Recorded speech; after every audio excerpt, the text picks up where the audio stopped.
If somebody paid you $119 million to take 1,400 acres off their hands, would you take that deal? What if the property was a power plant that could cost you more than $119 million to clean up? Well, that's what a St. Louis businessman agreed to do in Claremont County back in 2018 when his company bought the Beckjord power plant from Duke Energy. And it's not the only power plant deal that Ron Froh has struck. I-Team reporter Dan Monk has spent the last several weeks looking into Froh's deals and what they could mean for the local environment. We are paid by performance. And this site is fully funded, the money set aside. In a rare public appearance in 2019, Ron Froh promised the people of Pierce Township his company would not cut corners while cleaning up Beckjord Power Plant. It's a complicated site, but I feel in my heart we'll get there. We'll get a good plan, and it will be monitored and proven to be clean. And then this happened. That's the Beckjord smokestack tumbling into the Ohio River in February. And that's a sulfate plume, as depicted by a computer model of well samples. It's part of a study that a Claremont County consultant released last July. The report questions whether Froh's company is doing enough to keep sulfate and other contamination away from Claremont County's drinking water wells. That's sulfate, and that's interesting because it's the leading edge of the plume, but there's a lot of other stuff behind it, like the things like cobalt and lithium, and definitely boron. Abel Russ is a senior attorney for the Environmental Integrity Project, a Washington, D.C. based nonprofit that pushes for tougher regulation of coal-burning power plants. The most environmentally protective option would be to find a place very close by, maybe on the property, where you could build a new lined landfill. Froh's solution is more cost-effective.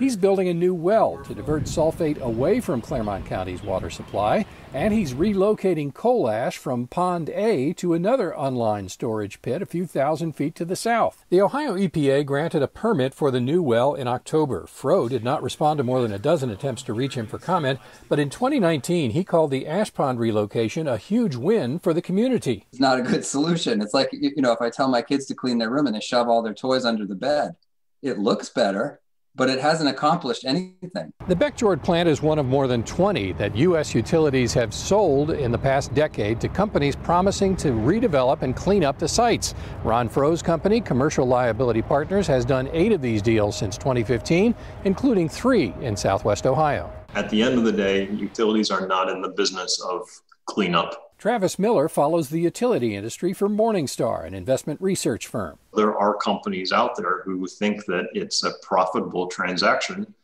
to acquire the lands and put some type of money into it to restore it and ultimately use it. Miller says the buyer typically assumes environmental liabilities on the site but gains access to cleanup funding that utility customers paid over decades. The utility is supposed to be collecting that, saving the money, so they'll sell the land essentially and transfer that bank account effectively to the other company. The former owners of the Beckjord plant wouldn't discuss details of the sale, but Duke Energy and Dayton Power and Light did disclose to shareholders that they paid a combined $119.5 million to get rid of the 1,400-acre property and its liabilities. I would say that this site could be remediated for $119 million.